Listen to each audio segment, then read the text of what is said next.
আসসালামু আলাইকুম বন্ধুগণ। আশা করি আপনারা সকলে ভালো আছেন। তো প্রত্যেকদিনের মতো কিন্তু আজকেও আসলাম আলুর আপডেট বাজার আপনাদের মাঝে তুলে ধরার জন্য। তো আজকে কিন্তু আলুর দাম একটু বেশি হয়েছে। আর আমার পেজে যারা নতুন অবশ্যই পেজটি ফলো দিবেন। পেজটিতে কিন্তু প্রত্যেকদিন আলুর যে আপডেট বাজারটা কিন্তু তুলে ধরা হয়। তো আজকে ২১শে ফেব্রুয়ারি ২০২৫ রোজ শুক্রবার। তো আজকের আলুর আপডেট বাজার হচ্ছে সাদা যে আলু, ডায়মন্ড, সানশাইন, মিউজিকা, এসব আলুর বাজার হচ্ছে আজকে ৳৫০০ প্রতি মণ, যেটা কিন্তু গতকালকে ছিল ৳৪৫০ থেকে ৳৬০। তো আজকে কিন্তু ৳৫০ থেকে ৳৬০ কিন্তু বৃদ্ধি পেয়েছে।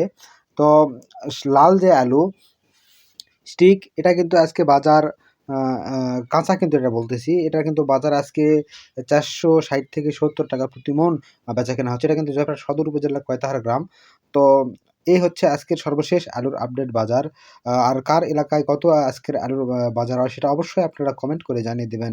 ধন্যবাদ।